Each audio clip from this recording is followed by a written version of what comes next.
கால நண்பர் குணசேகரன். இப்போ வந்து ஏசி, ஃப்ரிட்ஜு, வாஷிங் மிஷின் மெக்கானிக்காக நம்ம ராமாவில் சர்வீஸ் பண்ணிக்கிட்டு இருக்காரு. கடை வந்து நம்ம இதுக்கு பக்கத்தில் இருக்குது. அவரே சொல்லுவார்.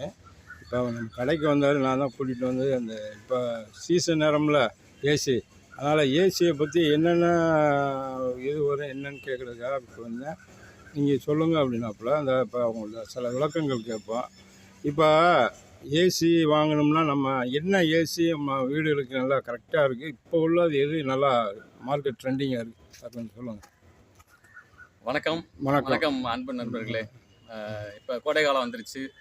முக்கியமாக ஏசி எல்லாருக்கும் தேவைப்படுது. நான் ரொம்ப வெப்பம் அதிகமாக இருக்கறனால முடிஞ்ச அளவுக்கு அதிகமான ரேட்டில் வாங்குங்க. தரமான ஏசியை நீங்களே பார்த்து வாங்க. பிராண்டட் நிறைய பிராண்ட் இருக்குது. உங்களுக்கு தெரியும், நிறைய பிராண்ட்ஸ் இருக்குது. அது சொல்லக்கூடாது, அது விளம்பரம் பண்ணுற மாதிரி ஆயிரும். முடிஞ்ச அளவுக்கு குவாலிட்டியை பார்த்தே வாங்க, தரமான பொருள். இந்த இன்வெர்டர் ஏசிங்கிறாங்க, அது வாங்கலாமா இல்லை சும்மா நார்மல் ஏசி வாங்கலாமா, இல்லை ரெண்டுக்குள்ள வித்தியாசம் என்ன? இப்போ சாதாரண ஏசி வந்து ஒரே வேகத்திலேயே கம்ப்ரஸர் மோட்டார் ஓடிட்டே இருக்கும். அதனால கரண்ட் பில் அதிகமாக வருதுன்னு கவர்மெண்ட் என்ன சொல்றாங்கன்னா, கம்பெனியில் நீங்கள் கரண்ட் மிச்சப்படுத்துறதுக்கு என்ன செய்யணுமோ செய்யுங்க அப்படின்னால அது இன்வெர்டருங்கிற ஒரு டைப்ல உருவாக்கியிருக்காங்க. இந்த கரண்டை வந்து 40% நமக்கு மிச்சப்படுத்துது. நம்ம இன்வெர்டர் ஏசி தான் நீங்கள் வாங்கணும். இன்வெர்டர் ஏசி ஏன் வாங்கணும் அப்படின்னா, கரண்ட் உற்பத்தி பண்றது அதை ரொம்ப செலவழிக்க கூடாது, மிச்சம் பத்தணும் அப்படின்றதுக்காக இன்வெர்டர் ஏசி பயன்படுத்தணும். முடிஞ்ச அளவுக்கு 27 டிகிரி யூஸ் பண்ணுங்க, அதுவே போதுமானது. உடல்நிலைக்கு 27 டிகிரி போதுமானது. ஓகேவா? இப்போ கூலிங் வரல, சரியான அளவு கூலிங் வரல அப்படின்னாலே உங்க ஏசி வந்து டஸ்ட் அதிகமாக அடைச்சிருக்கு அப்படின்னு அர்த்தம். அதை முதல்ல சரி பண்ணணும். அது வரைக்கும் ஓடுற வரைக்கும் ஓடட்டும் அப்படின்னு நினைக்கக்கூடாது. ஏன்னா இது பாதுகாப்பு விஷயம்.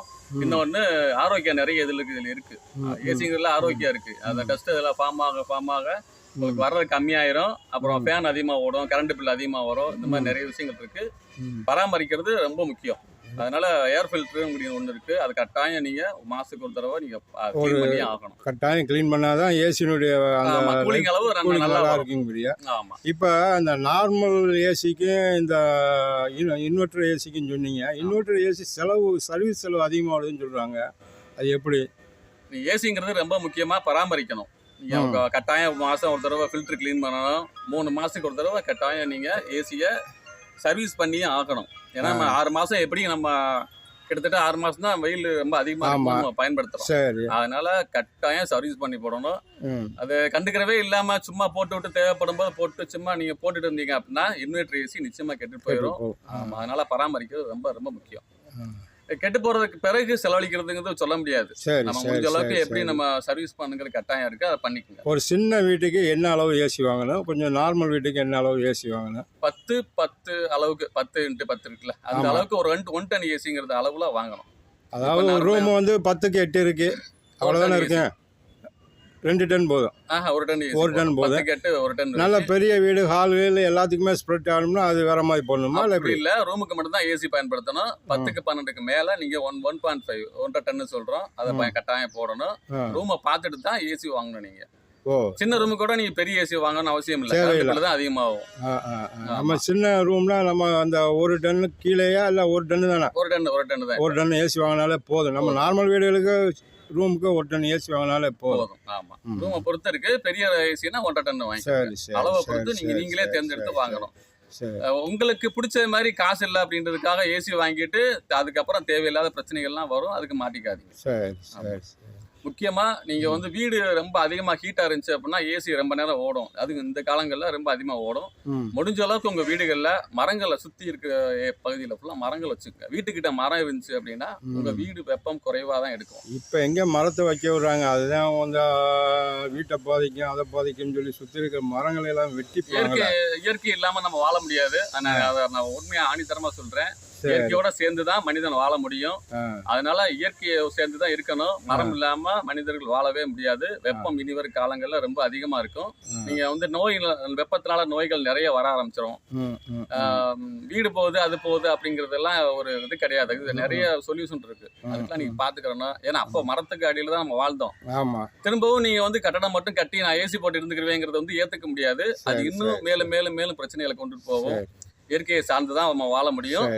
வீட்டை சுற்றி மரம் வைங்க. மரம் வச்சா தான் உங்கள் வீடு ஹீட் ஆகாமல் இருக்கும். ஏசிக்கும் ரொம்ப கம்மியாக தான் ஓடும் கரண்ட் பில். இல்லைன்னா உங்கள் கரண்ட் பில்லுக்கு நீங்கள் பணம் செலவழிக்க வேண்டிய வந்துடும். ஆமாம், நீங்கள் மரம் ஒரு வீடு கட்டுறதுக்கு முன்னாடி அதுக்கிட்ட மரம் வைக்கணும் அப்படிங்கிறத முதல்ல தேர்ந்தெடுத்துக்குங்க. அப்புறம் நீங்கள் எத்தனை ஏசி வச்சாலும் உங்களுக்கு அந்த போதுமான கரண்ட் தான் எடுக்கும், அதிகமாக எடுக்காது. செலவு ரொம்ப கம்மி.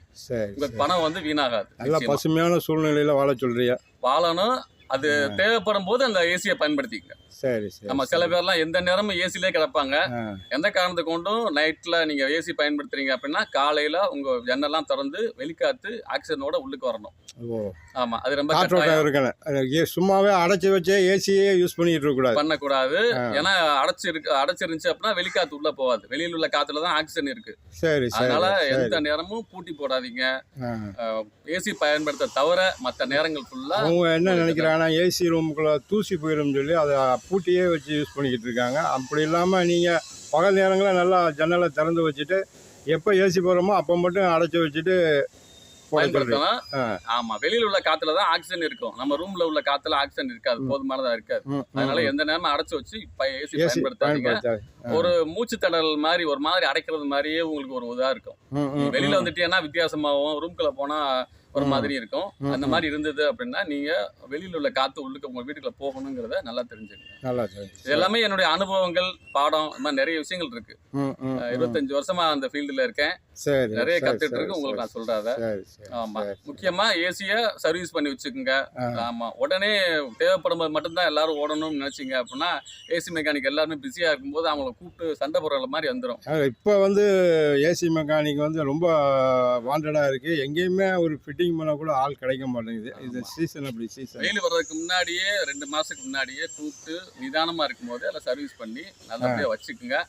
ஆரோக்கியமா வாழணுங்கிறது தான் ஏசி மெக்கானிக். அதாவது ஒரு மாதத்துக்கு முன்னாடியே ஏசியில் உள்ள ஃபில்ட்ரு எல்லாமே சரி பண்ணிவிட்டு அதுக்கப்புறம் ஏன் ரிமோட் எல்லாத்தையுமே கரெக்ட் பண்ணிவிட்டு அதுக்கப்புறம் யூஸ் பண்ணுங்கிறீங்க. சரி பண்ணி வச்சுக்கிட்டு வெயில் ஆரம்பிக்கும் போது தயாராக பயன்படுத்திங்க.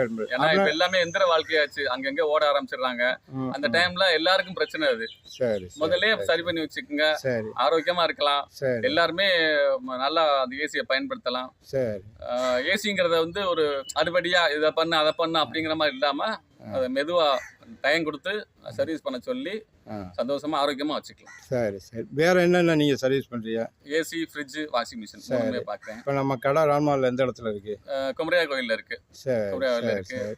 நிறைய பேர் தெரியும். ஆமா, இல்லாதான் கடைக்கு வரும்போது பார்த்து கேட்டுங்க. நம்பர் அப்படியே நீங்களே நம்பரை சொல்லுங்களேன். 9438843116. இந்த நம்பருக்கு கான்டாக்ட் பண்ணால் உங்களை எப்போனாலும் கான்டாக்ட் பண்ணுங்க. கட்டாயம் வர்றேன். நேராக வீட்டிலேயே வந்து பார்த்து கொடுத்துருங்க. ஏசி, ஃப்ரிட்ஜ், வாஷிங் மிஷின் வீட்டிலே வந்து சர்வீஸ் பண்ணி கொடுத்துருங்க. சரி. வந்து என்கிட்ட கொஞ்சம் நேரம் பேசுறதுக்கு ரொம்ப நன்றி. வணக்கம்.